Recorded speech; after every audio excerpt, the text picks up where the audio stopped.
All right, welcome everybody to the Motyv podcast. We got Blake, Sadie, and Phyllis with us today, and I'm Jordan. Your first one, Phyllis. My first one. First one. She's here. Yes. Yeah, she's not nervous. Very nervous. Very nervous. Pretty but I'm in normal. good company, so it's good. We're excited to have you. You bet. Yeah. All right, so today's episode, we got a great topic to go over. So, Sadie, you want to lead us through what topic did you have in mind today? Yeah, every now and then you'll have those sessions with clients that just don't leave you. So I had a conversation with a client and I've been thinking about it all weekend. And so I thought this was a topic worth discovering and exploring a little bit more. So I was talking to a client about our inner thoughts and how we have to really put in a lot of effort to refine those.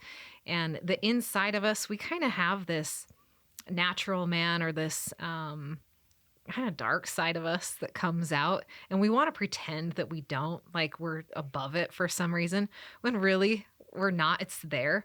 So the example I was giving was, I was driving my daughter to school, to preschool one day, and I was behind this car that was their driving was out of control. At least it felt out of control. And I made the comment, in exasperation, was like, oh, this car's the worst. And I caught myself because I've spent a lot of time doing this kind of exercise, but I caught myself and I was like, okay, what's the real truth in this? And I played around with it and I was like, okay, Sadie, you took a poll of all the drivers in the world. And it just so happens that you're behind like this Hitler-Stalin carpool of like worst drivers you could possibly have. And, it puts it into perspective because you find the ridiculous of like, of course, that's not true.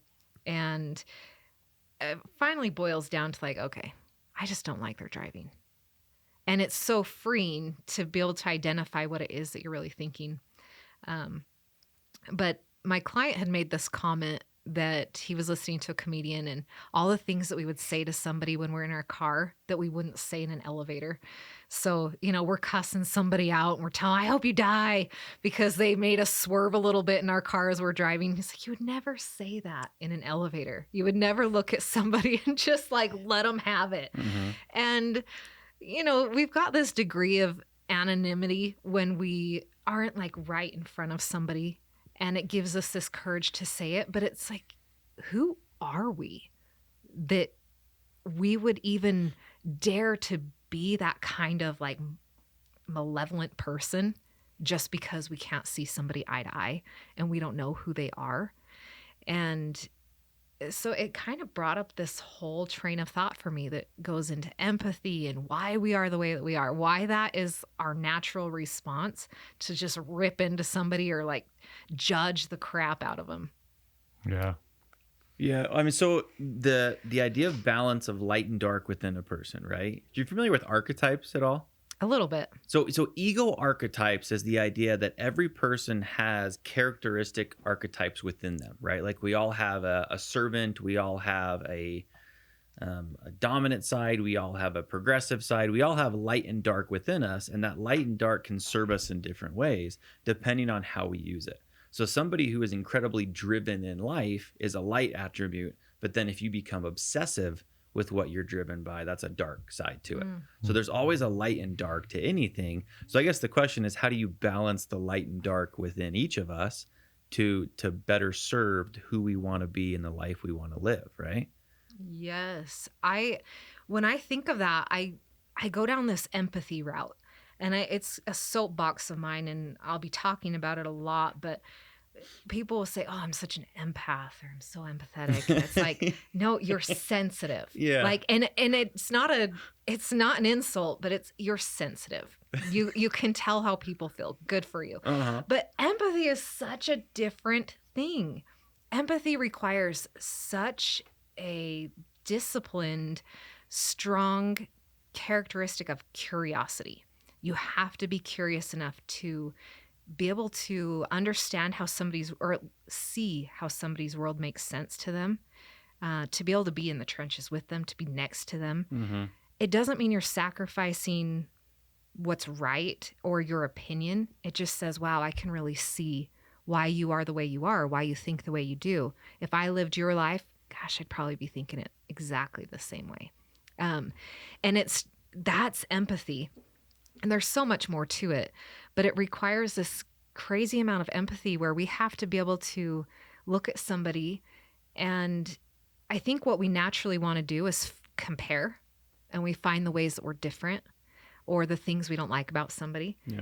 And what it really requires of us is to say, in what ways am I similar? And I don't mean like superficial things, but characteristics like, oh, I'm also insecure about those things. Yeah, I also let my ego come out in these kinds of situations. Oh, I'm impatient in yes. these ways, just like Mhm. they are. It might look different. Yes, how we express it looks totally different, but some of those characteristics just span across like human nature. Yeah. And so when we can do that, we can really find that empathy that's needed in those situations so that we don't need to, I don't be judgy. I like the phrase that you used that I've thought a lot about it lately, the natural man as a condition, right? And that's kind of what we've learned in the scriptures, I guess. But when you really think about it as a condition or as a weakness, right? Just it even says that in the scriptures, like our weakness. It doesn't say weaknesses. And it's interesting to like fathom it that way instead of weaknesses. It's like our big weakness is the natural man, which is that darker side. It's that pull to do what, like selfish stuff. Yeah. And so I like the driving example because that's where all my crap comes out. It's so relatable. Yeah. And I don't react necessarily toward other drivers outwardly. So I don't have like quote unquote road rage, but I feel it. Like I feel it and I Yeah. say stuff in my own car, and my wife gets to hear all that. But she's really good at that benefit of the doubt, empathy thing. She'll always say like, "What? They're probably like a student driver." Yeah, and she says it on purpose as kind of a joke, Sure. but it like immediately just calmed you down. You're like, okay, you're probably like something like that, right? Where it's like, but then the other assumption is that I'm still a better driver. But Yes. so you still have to just question that stuff and at least go, okay. It's a silly example to really dive into because driving isn't that deep of an issue. But if you really were just like, you take that example and apply it to other examples, like, okay, they suck at this part of driving. Who taught them how to drive? And on and on. And you can just go back and go, okay, who knows? Why can I judge it? I have no idea what got them to this point right here. And I don't know my bad driving. Yeah. Like who's going to tell me? Right. Well, like, and the driving example is so nice because it's something that gosh, if we can't learn how to censor ourselves when the stakes are low like that, I mean, most of the driving situations we come across aren't life or death. It's, oh, I got cut off. I didn't like that. This person turned slowly. Oh, they swerved into my lane. Things that I'm aren't a relating big to deal. you so much right now. They're in the carpool Those are the lane things I get. Yes, not and they actually shouldn't going be. fast. Yeah, Get out all of the passing lane. Ooh, how could- dare they? it's a whole other episode. And if we can't filter and control our thoughts in that arena, in that simple arena, what makes us think we're so good at it when it comes to a much bigger thing like an addiction or how we treat our family members? Like, just it is so And it gets deep. even deeper and complicated because I know for myself, because I think about it all the time. Driving is where I feel it the most. But if I'm on my way to something, I'm way more uptight because I'm on my way. I got to be there on time. I'm a big fan of being on time. Maybe Not too me. much. We're different that way. Yeah, well, and that might cause a lot of those problems where it's like I want to get there on time. You're in my way. Like I don't have control. When I don't have control over like how fast something, but when I'm on my way back, if I go down, let's say I go to like a soccer game in Salt Lake City, I'm like flying. I'm like, get out of my way, blah, blah, blah, blah. And I know I'm going to be there on time, but there's just something about the excitement of getting there. My way home, I'm like in the right lane, going exactly the speed limit because I'm like, this is nice. And Yeah. I'm not getting mad at anyone, like literally nobody. So like what complicates these issues can also just be our mood sometimes and the feeling of powerlessness or lack of control. And so, yeah, it just gets deeper from there. Yeah. You touched on something without saying the word of like that being present. Mm. The more we can just, I'm driving. Like I'm just here to drive. I don't have this other motive behind it. The more present we can be, the less things are going to bother us. Mm-hmm. I also think the more curious you become with somebody, the more empathy you feel. Like if you're, it's really easy to tell yourself a story that's probably not completely true. Oh, You know, I was just telling my family yesterday, I sang at a state conference about 6 months ago in a choir. And so I was up on the stand, and the choir director, about, a half an hour before it began, said, okay, take a break, but be back on the stand at 1:45, but don't talk to your neighbor because the mics are hot and people will hear you. And the gal I was sitting next to said, that won't be hard. I don't even like Phyllis. oh, And ouch. I'm one of those empath sensitive girls. So I sat there fighting back tears. And then I remembered that she had told me that in the diagnosing of one of her children as being autistic, that she resonated with that diagnosis. Some of the things they were telling her about her son, she saw in herself. And she has kind of a monotone voice, even when she's happy. I mean, there's not a lot of emotion to it. And immediately when I was like, she probably was joking. And it just didn't sound like a joke to my ears. And the other thing I loved is, I'm a Christian and I love getting spiritual spankings. The Spirit said to me, Phyllis, you've been clunky and clumsy in your words and didn't even know it. Like, I wonder how many people are on the road and cut you off and didn't even know it. It's for not sure. intentional. It's Yep. not, sometimes we tell ourselves this story that they're trying to stick it to us or they don't like us. And the truth is, that's not the truth with a capital T, Mm-hmm. I think I like where you're going because I think it refers to blind spots, like big time, right? Like think about, again, driving. How many times have I cut someone off or sped by them or zoomed by them, done something that I hate when it's done to me? I'm sure it's like every day. Yeah. And that's like the honest work that we got to do, because then you shift it to like marital arguments. My wife does this or my husband does this. And it's like, no, you do too. We all do. Mm-hmm. And that's the hard work when you come to therapy, is like, you got to dig, and then you have to be humble enough to acknowledge blind spots and get that feedback and then like work on it. And that's hard. Well, and that feedback, that pricking you get when the Spirit does correct you, it feels awful. And it's necessary. But on the other hand, it's like, oh, I'm still worthy of its companionship, and he cares enough to send me that message. And so it doesn't feel rebuking anymore like it used to. It's more like, oh, Thanks. Yeah, thanks. When you can get to like, thanks, I needed that feedback, then you're making progress. Such a powerful place to be. Yeah. Yeah, that humility that comes with it. I think about, the alternative that comes with this. So again, driving, this is like a whole theme of driving, but not intentional. My my dad was hit by a years ago, I don't remember when, but he was hit by an intoxicated driver. So lots of pills and alcohol in his system. And my dad suffered major brain damage. Like just every bit of his brain was damaged. And part of that was that frontal cortex. So he has this miraculous recovery, but he has some things that linger. One of the things that I loved seeing these characteristics come out. We were sitting, I share this story a lot, but we were sitting in like this rehab center. He doesn't know who we are. He doesn't know what's going on at all, but he's holding his head and he's just ruminating and just stressed out. And you hear him mumbling to himself, oh, I got to go do those visits.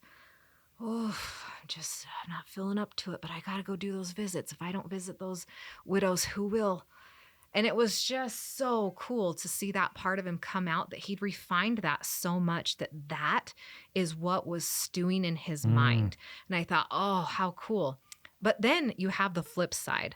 We were, after his recovery somewhat, we were at the dollar store and I'm shopping with him, and we're at the checkout, and I'm this far away from you guys, just a few feet away. And he turns to me, and under his breath, but just loud, normal volume, he turns and he points with his thumb and he's like, at least you don't look like this slob. And here the person is in front of us and I'm dying.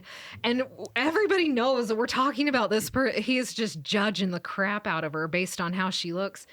And I thought, oh man, that person, just like that noble person in the rehab center, this uglier side is in all of us. We just walk around making these comparisons about how we are better, or we would do something better, or just judgments about what people's imperfections say about them as a whole, instead of,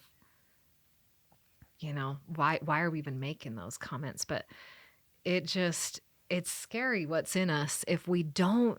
And that's part of what I love about therapy, is it gives us that opportunity to really dive through and make those deep level changes that impact so much of our behavior. Yeah. There's a term called chronic individuality, which is the term that clinically we just say we're the center of the universe. So like everyone is in our way, everyone is in front of us, everyone is in our path, right? Everyone is in front of us in the checkout line. Like we're the one in the hurry, and no one else understands that. But yet everyone else around us is also in the same hurry, right? So that chronic individuality puts us at the center of the universe. And some would say that that's our natural state, or that's our natural man state, is that it's a selfish way of thinking, right? And if we can learn to get out of that selfishness way of thinking, that's where we connect to the empathy. If I step out of myself to actually consider other people and what they're going through. But our natural default state is selfishness. And so how do we fight that, right? Yeah, you go to therapy. I had someone tell me the other day. Just cut and dry. We just go to therapy. That's what we're here for. But that's the answer. No, I had someone tell me last week, like, yeah, she's been doing really good. She's made a lot of progress. But as she has learned about herself, it's brutal. You know, she grew up a certain way, lots of family curses that she's realizing. And she said, she's like, therapy, I feel like I leave more depressed. And I was like, oh, dang. But in my mind, I do know that cliche, it gets worse sometimes before it gets better. And she's like getting honest with herself. And it's really cool to watch as a therapist, but it is painful. It's not enjoyable necessarily. I don't enjoy that. But the results and her modifications in the way she's treating people and herself, and it's still painful, but when you start noticing your blind spots or getting them pointed out to you, and then having to make those changes, it really can be super painful. And this person was like, it's been really helpful. Like, it's changing my life, and it really hurts and it sucks. And I'm like, yeah, I'm so sorry, but you're doing really good. But this is brutal. And it's just, that's part of that process, is finding out your blind spots and getting some feedback and actually learning to accept it instead of, no, you're not, you haven't been right your whole life, I promise. Well, And don't you it's think, okay. don't you think when you see those blind spots, like when the scripture says, love your neighbor as yourself, people do. Like, you really do love people to the level you love yourself. You treat people the way you treat yourself, And so if you can't see yourself clear and you can't be empathetic with yourself, it's really hard to show up for other people empathetically, So I think seeing those blind spots are critical, because then when you see it in somebody else, it's like, ooh, I really empathize with that. That's hard. Like I see that. I think it's painful to accept those positive feelings about us. It's a painful thing to allow yourself to feel love. It's not easy. But Because deep down what's quote unquote wrong with you, I guess. Yeah, what And needs you're to be like, accepted. Right. Okay, so let's say we change. have somebody, right, who's listening to this, and they're saying, We all look over here. right? If they're struggling, or we have someone listening to this and they're struggling with kind of that split self, like there's two parts of them. One is good and one is bad, and they are just battling this internally, right? What would be some of the advice that we would give them about how to work through it? Oh, mine's such a 6th grade answer. we used to have an officer come in and teach. It was the old DARE program, if you're familiar with that. I'm old enough. Now it's called NOVA. And they use this, it's not unique to this program, but they use this analogy of we all have two wolves. inside of us. It's Yep. a Native American. I believe it's a Native American. Yeah. Can you say? Can you go through it? Do you Yeah. remember it? Yes. Yeah. Let's share it. So we all have two wolves inside of us. One is like a good wolf and one is a bad wolf. And whichever one we feed is the one that survives and the one that thrives. And so the more we do to essentially, if we're feeding the good wolf, we're starving the quote bad one. And if we are feeding the bad wolf, we're starving the good one. So when it comes down to making our decisions, we have to do things that feed the good wolf. I mean, that's the fighting against the natural man. That's straight up what it is. Yeah. It's Because the angel on your shoulder. And it's easier to feed that bad wolf sometimes. It's just easier, right? Yeah. But when we do like I always tell people, the right thing to do is usually the harder thing to do. You know what I mean? Like Absolutely. anything worth doing is harder. Well, the bad wolf will eat garbage, Yeah. right? Like we don't have to do much. It's not much effort. It'll eat whatever. But the good wolf, that Kind of takes. knows what's good for him. Yeah. Yeah, it takes some refining. Yeah, big time. Yeah. Phyllis, anything you want to add to that? Gosh, I don't know. The thing that came to my mind is like a statement that was made in conference this weekend. And it was, where there is a design, there is a designer. Yeah. And the natural man was designed by God. And so for me, I try not to look at my weakness, my powerlessness, like as a bad thing. Like it's given to me by a God who knows how to refine me. And I just need to stay humble so that I can take those little inklings of like, you can do better than that. You know, I'm going to give you all the tools you need, and then just keep striving, keep trying to become, and like you said, not feed, you know, cause it's really easy to get stuck on the bad. Like it is, I'm a blue personality that it's really easy for me to magnify all the things I'm not doing right. And there's a plethora of them. But, you know, what I focus on becomes my reality, you know? So I'm trying really hard not to hyper focus on that, but accept it and see that it's part of my becoming. That's part of that pitfall we fall into of I need to overcome. And if our focus is there on this overcoming aspect, we now need it. It has to be there. It has to be the counterweight so that we know how far we've come, if we're a good person now, if we've grown enough. When really like this challenge of a lifetime is to focus on becoming. So if I can place my focus on who do I want to be, what awesome parts of me do I want to let show up more and let shine, now I can let go of what I need to overcome because I'm focused on becoming. It's a much more hopeful stance than looking at yourself as far as, oh, there's so many things that I've got to fix about me, that I have to change. It allows you to have more optimism for the future of like, oh, this tiny part of me that I haven't exercised all that much, man, I want her to show up more. I like that because you're still saying the same thing in a different way. Becoming is feeding the good wolf. Yeah. Right? It's so cool. And I always tell people like focus on the presence of something rather than the absence.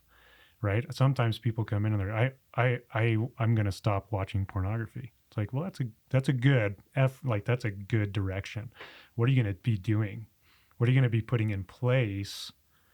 Not in place necessarily of even pornography, just in place in your life. Like what are some good, positive, healthy who is that person things? that doesn't look at pornography? Exactly. Oh yeah. The other question is like, how would you act if you were healed? I love that That's question. a good question. Great question. And really what President Nelson talked about. How would you act celestial, Right. you know? Yeah. I like that. My takeaways from today are almost giving people the benefit of the doubt, right? Like I think that's a huge piece of what we talked about at the beginning. Seeing them, which includes seeing people as children of God. If you see them literally as a son or a daughter of God, what are you going to do? You're going to be curious.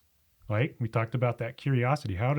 And it's not even a judgy thing. It's like, well, they don't do things the way I would. And why? You know, like what happened? If you can tell someone is objectively like doing unhealthy things, it's such a good, like what happened in their life? What led to this? It wasn't even their fault in a lot of ways. A lot of trauma, a lot of parenting, whatever. or abuse in some ways. They were victim in these other ways. And their response is just almost survival or self-protection.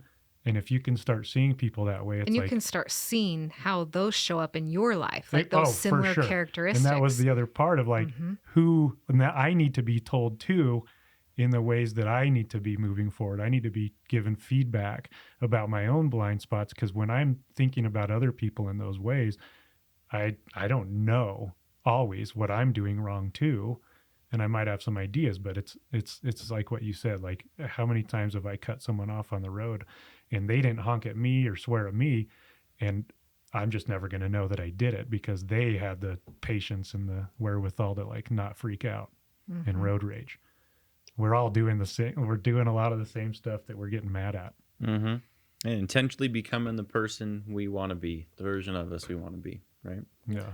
So, all right. Well, thanks for everybody being here. Remember, if you like the episode as well as the whole podcast, subscribe, like, follow us. We're also on Instagram. And if you want to work one-on-one, come check us out. What's the number? Do you know the number? Not off the top of my head. We don't memorize stuff anymore, do we? Yeah. I think it's 435-315-2520, but I don't actually know. So Blake's whipping it out. Yeah, let's look that up. yeah, before we let people get spammed. 435-315-2520. There it Yeah. is. So Is if that you what want to you work said? one-on-one, I think call so. that Got number. it. Yes. I've never memorized that. That's not cool. All right. right, Till the thanks, next guys. one. See you later. Bye. See ya.